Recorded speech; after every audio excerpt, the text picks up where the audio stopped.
자, 생선 양념구이랑 화전이고요. 시간상으로 한번 봅시다. 자, 시간적으로는 30분, 20분, 50분짜리 요리입니다. 자, 둘 다 손이 좀 많이 가는 음식이에요. 둘 다 손이 많이 가서 이렇게 나왔을 때는 조금 제출하기 힘들 수도 있습니다. 워낙 시간이 둘 다 부족한 품목이기도 하니까 그거 보시고요. 자, 먼저 생선 양념구이부터 먼저 볼게요. 자, 생선 양념구이의 요구사항을 봤더니 생선은 머리와 꼬리를 포함하여 통째로 사용하고 내장은 아가미 쪽으로 제거하라고 되어 있고요. 유장은 초벌구이하고 고추 양념으로 석쇠에 구우시오. 생선 구이는 머리 왼쪽 배 앞쪽 방향으로 담아내시오라고 되어 있습니다. 자, 먼저 만드는 공자에 보시면 자, 생선의 비늘, 꼬리, 지느러미, 아가미, 내장 전부 다 제거하되 요구사항 뭐라 했어요? 아가미 쪽으로 내장을 제거하래요. 그 말은 배를 가르지 말라는 뜻입니다. 배를 가리지 말고 얘가 만약에 지금 배를 가르면요 석쇠구이인 진짜 석쇠 직접 구이인 색소에 굽고 나면요 배가 이렇게 홀라당 뒤집어 까질 수도 있어요. 음식이 굉장히 지저분하게 나올 수 있죠. 그래서 내장을 아가미를 통해서 제거하지 절대로 배를 가르지 않고 요리를 하시면 되고요. 자, 칼집을 넣어줍니다. 너무 깊게 넣지 마세요. 잘 깨질 수 있습니다. 칼집 껍질 쪽에만 살짝만 넣어주시고 소금에 절여요. 자, 그럼 이때 소금에 절여주는 이유가 물론 이따가 간은요. 양념장을 안 만들었네. 양념장. 고추장 양념장을 씁니다. 고추장. 장, 설, 참, 깨, 후, 파 말하고 있어요. 고추장 들어갔고요. 장, 설, 참, 깨, 후, 파, 마. 자, 가정 양념을 씁니다. 그럼 여기에 지금 간장이 써있기 때문에 간장을 살짝 넣으셔도 되고요. 근데 장과 장이 만나면 너무 짜질 수 있어요. 그래서 장을 굳이 또 따로 넣어주지 않으셔도 상관은 없습니다. 왜냐면 고추장이 주인공이니까. 자, 고추장의 절반만큼 설탕을 넣으시고 나머지는 조금씩 넣으셔서 양념장을 만드시면 되고요. 생선 요리인데도 불구하고 생강이 나오지 않았죠. 자, 이건 왜요? 아까 필기도 나왔죠. 트리메트라민 생선 비린내 성분은 보통 내장 쪽에서 더 많이 나게 됩니다. 근데 얘는 내장을 깨끗하게 제거를 하시고 요리를 하는 거예요. 그러다 보니까 냄새 나는 지느러미도 빼도 비닐도 다 제거했고 아가미도 제거했고 내장까지 제거했으니 거기에 냄새를 잡을 수 있는 고추장까지 썼으니 굳이 생강은 쓰지 않아도 된다라고 명시한 거죠.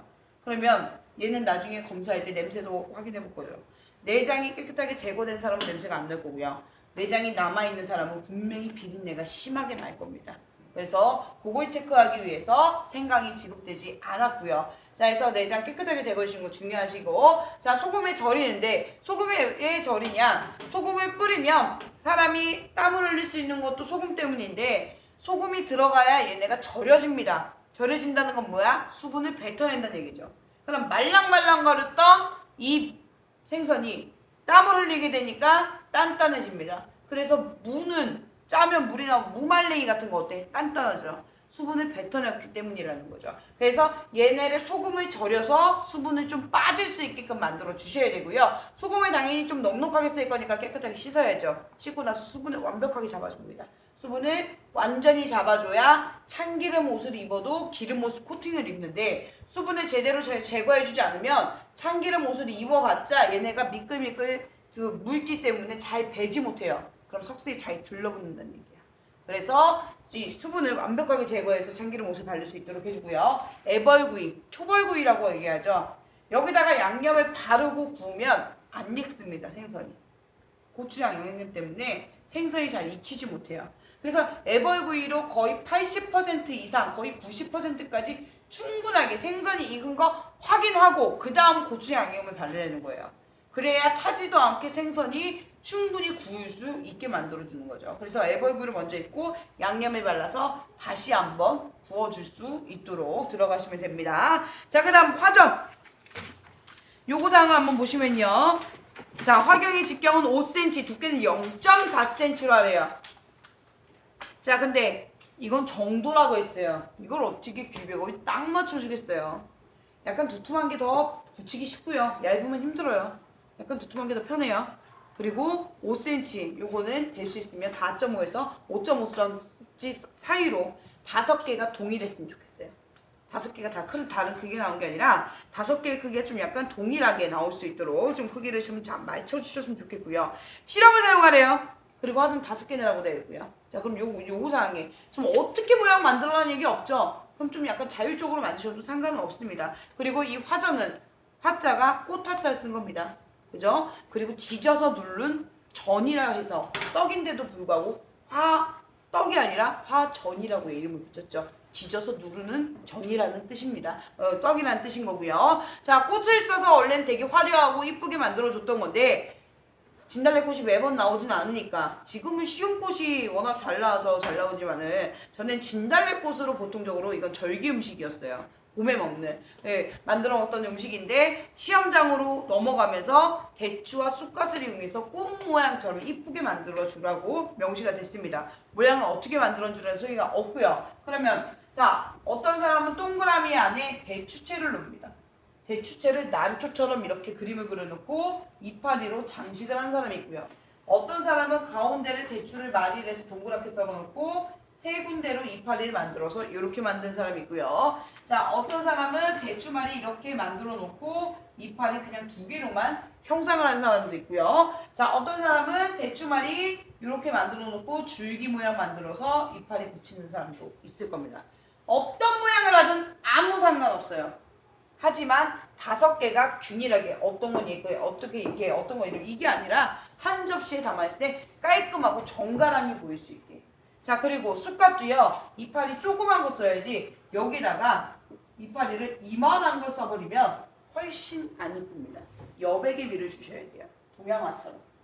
여백이 조금 충분하고 깔끔하게 지단이 올라가셔야지 이쁘게 들어갈 수 있다라는 거. 그래서 보시면 될 것 같고요. 자, 찹쌀가루 익반죽합니다. 잊어먹지 마세요.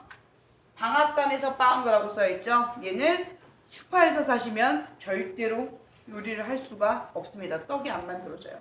걔네는 마른 찹쌀을 가른 거고요. 얘는 찹쌀을 불렸다가 갑니다. 으깨요. 으깨서 방앗간에서 도정을 해서 만드는데, 자, 이 젖은 찹쌀가루 쓰다 보니까 지금 이 찹쌀가루 시험장 가셔서 한번 체크를 해보셔야 돼요. 얘가 매번 수분량이 다릅니다. 방앗간에서 수분량을 항상 다 다르게 줘요. 그리고 얘를 지금 1시간 전에 꺼내놨느냐, 방금 냉동실에서 꺼냈느냐, 봉투를 열어놨느냐, 봉투를 닫았냐에 따라서 수분 함량이 다르게 나와져요. 그래서 손으로 꾹 눌러보시고 얘가 으깨지는 걸 확인하셔야 돼요. 이렇게 뭉쳐지는 걸. 아까 확실히 내가 2시 타임에 수업할 때는요, 냉동실에서 바로 꺼내서 뒀더니 이렇게 그렇게 가루가 남는 것도 없었어. 촉촉했어요. 근데 지금 내가 아까 냉장고에다 옮겨놓고 좀 시간이 지나다 보니까 손이 마른 것 같아. 아까보다 확실히 수분 함량이 적어요. 이거는 시험장에 있는 거 내가 맞춰줄 수는 없잖아요. 그래서 시험장에서 찹쌀가루를 한번 만져보시고 얘네 수분 함량이 어느 정도가 남아있는지를 확인을 해보셔야 된다는 거죠. 그거에 따라서 물량이 분명히 다르게 들어가셔야 됩니다. 자, 익반죽 한번 해주시고요. 소금 넣습니다. 자, 밀가루에서는 소금이 들어가는 게 탄력 주기 위해서였어요. 단단해지라고. 여기서는 간이에요. 간이 맞춰줄 수 있게끔 소금을 넣어주시고 숙성을 맞춰주겠습니다. 자, 숟갈 찬물에 담가 놓으시고 대추는 돌육각해서 슬라이스. 채를 썰어도 되고요. 동그라미 썰어도 상관없어요. 내가 이쁘게만 썰면 돼요. 그래서 썰어주시고, 자, 반죽에다가 모양 만들어서 대추하고 숟갈에다가 모양 만들어서 지지라고 되어 있는데, 원래 정석은요, 찹쌀을 지지고 나면 한쪽 면이 끈적끈적 거리게 되어 있어요. 끈적끈적거리기 때문에 붙이고 나서 그 끈적거리는 면에 대추와 쑥갓으로 장식을 하는 게 원래 정석입니다. 그래야 초록색인 클로로필 색깔이 누렇게 뜨지 않을 거고, 이 대추채 때문에 여기 주변이 하얀 부분이 안 익는 현상이 나타나지 않을 거라는 거죠. 근데 그 시간을 못 따라갑니다. 시간을 못 따라가다 보니까 어떻게 돼? 떡은 익으면 어떻게 돼요? 떡꼬치 튀기면 부풀죠. 떡은 부풀어요. 부풀었다 꺼지니까 얘가 너덜너덜하게. 동그라미가 뚜렷하게 안 나오고요. 약간 이렇게 처진 떡이 나와요. 상품 가치가 떨어지는 거죠. 그래서 얘네가 부풀기 전에 음식을 끝내주는 게 좋습니다. 그래서 얘를 어떻게 하냐면 대추만 붙여놓으세요. 이왕이면 초록 색깔은 살아있는 게 낫지. 요령법. 이런 거 대추만 내가 손이 빠르지 않으니까 대추만 붙여놓으시고 그 다음에 쑥갓은 한 면 붙이고 나서 거기 면에다가 대추를 쑥갓을 붙여주시면 초록색을 살려서 요리를 할 수가 있게 된다는 거죠. 그렇게 요령을 끓이시고 자 실험은 미리 끓이시는 게 좋겠죠.